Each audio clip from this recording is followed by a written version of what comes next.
안녕하세요. 주식맘소TV입니다. 7월 첫째 주 토요일 주말 아침인데요. 다들 잘 보내고 계신가요? 자, 오늘은 7월 1일 금요일 종목 리뷰와 함께 다음 주 관심 종목에 대해서 알아보도록 하겠습니다. 자, 지난 금요일 새벽 마감한 미국장 나스닥이 1.33% 하락이 나왔습니다. 나스닥이 하락이 나왔지만 나름대로 아랫꼬리가 달린 샛별형의 모양을 갖추었다는 거죠. 만약 나스닥이 지난 금요일 새벽 저점 한 3% 정도 이렇게 하락을 하면서 긴 음봉을 만들었다면 지난번 저점을 이렇게 위협할 가능성이 굉장히 많았다는 거죠. 하지만 마이너스 3% 구간에서 이렇게 저가 매수세가 들어왔다라는 건 이렇게 기술적 반등 구간에서 N자형으로 이렇게 반등을 하는 그런 모습을 갖추지 않았나라는 그런 생각을 가지게 되었습니다. 자, 미국 나스닥 다음 주 월요일은 독립기념일 휴장일이죠. 지금 현재 1500포인트와 12200포인트 이 사이에 박스권을 형성하면서 움직이지 않을까라는 그런 생각이 듭니다. 자, 지난 금요일 우리나라뿐만 아니라 아시아 대부분의 증시가 이렇게 하락을 했습니다. 그 중에 유독 이렇게 크게 하락한 증시가 대만 증시인데요. 대만 같은 경우에는 지난 목요일날 전저점을 이렇게 무너뜨리면서 폭락이 나왔죠. 3.26% 하락이 나왔다는 거죠. 대만 같은 경우에는 반도체 TSMC가 차지하는 비중이 굉장히 크다고 알고 있습니다. 그만큼 앞으로의 반도체 경기의 침체 이런 것들을 대만 증시가 고스란히 반영하는 것 같다라는 생각이 듭니다. 자, 지난 금요일 마감한 우리나라 증시 종가는 2305포인트로 간간히 이렇게 2300포인트를 지켜주면서 마감을 했습니다. 만약 지난 금요일 새벽 미국 증시가 이렇게 샛별형을 만들지 못하고 긴 음봉이 나왔다면 우리나라 증시 2300포인트 무너뜨렸을 겁니다. 하지만 조금 전에 말씀을 드린 것처럼 이렇게 미국 증시가 N자형의 이런 모습을 취할 가능성이 많았기 때문에 이렇게 2300포인트는 지켜주었다는 거죠. 지난 목요일날 2300포인트 저점을 찍고 반등을 해준 폭이 한 100포인트 반등을 해주었죠. 2300포인트가 단기 저점이라고 한다면 다시 2420포인트 이런 자리까지 짧은 기술적 반등이 나올 수도 있습니다. 종합주가지수를 이렇게 조금 넓게 이렇게 본다면요, 지난번 2020년 이렇게 코로나 위기 이전에 종합주가지수가 한 2250포인트였습니다. 거기에서 1440포인트까지 이렇게 하락을 했다가 2년 동안 한 3300포인트나 이렇게 상승을 해주었죠. 그러니까 2250포인트에서 3300포인트 이 구간은 유동성으로 이렇게 밀어 올린 구간이라고 할 수 있습니다. 그 거품이 거의 제거가 되었다라는 거죠. 지금 현재 증권사 애널리스트들이나 주식 전문가들이 대부분 2300포인트는 저점이라고 이야기를 하는데요. 제 개인적인 생각은 이건 유동성의 그 거품을 걷어냈을 때의 가격이라는 거지 이거 자체가 절대 저점일 수는 없습니다.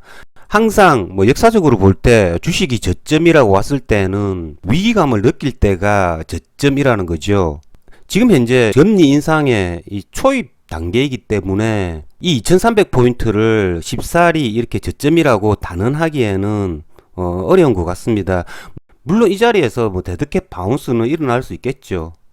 그건 저같이 이렇게 단타를 치는 입장에서 생각을 하는 거지, 주식을 조금 장기적으로 6개월, 1년 들고 가시는 분들은 섣불리 이렇게 이 자리를 저점이라고 생각을 하지 말았으면 좋겠습니다.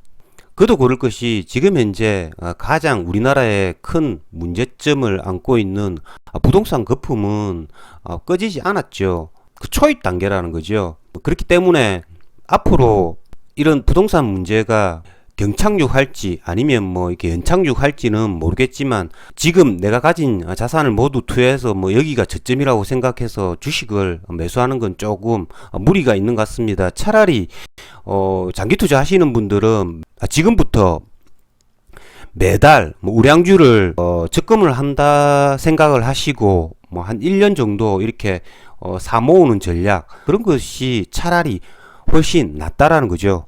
어쨌든 일설하고요. 저는 단타쟁이니까 단기적 관점에서 뭐 다음 주 전략에 대해서 뭐 말씀을 드리겠습니다. 지난 금요일 날 수급 동향을 보시면 금융투자가 1,300억 원어치 이렇게 매수를 했습니다. 개인들이 이렇게 3,200억 원어치 또 순매수를 했다라는 거죠. 선물에서는 이렇게 외국인들이 2,600억 원어치 순매수를 했습니다.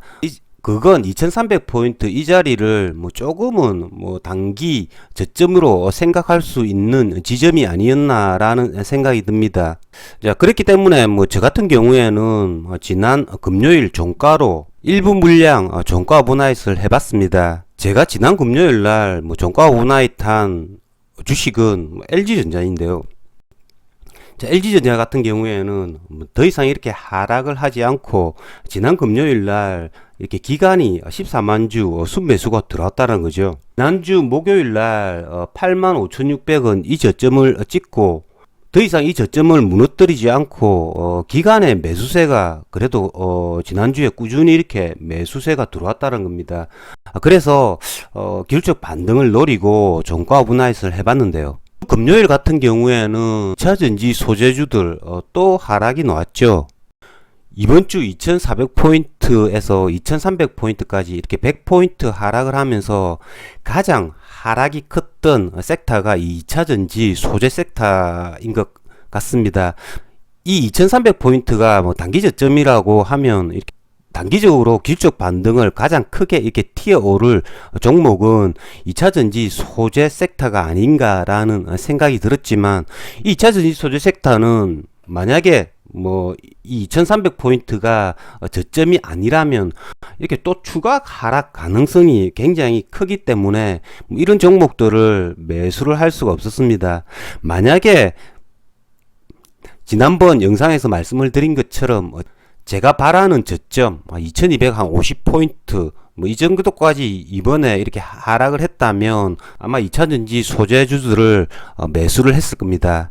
하지만 뭐 다음 주에 또다시 주가가 2300선을 지켜주지 못하고 또 추가 하락을 할 수 있기 때문에 뭐 2차전지 소재 섹터는 계속 이렇게 관찰을 해봐야 할 것 같고요.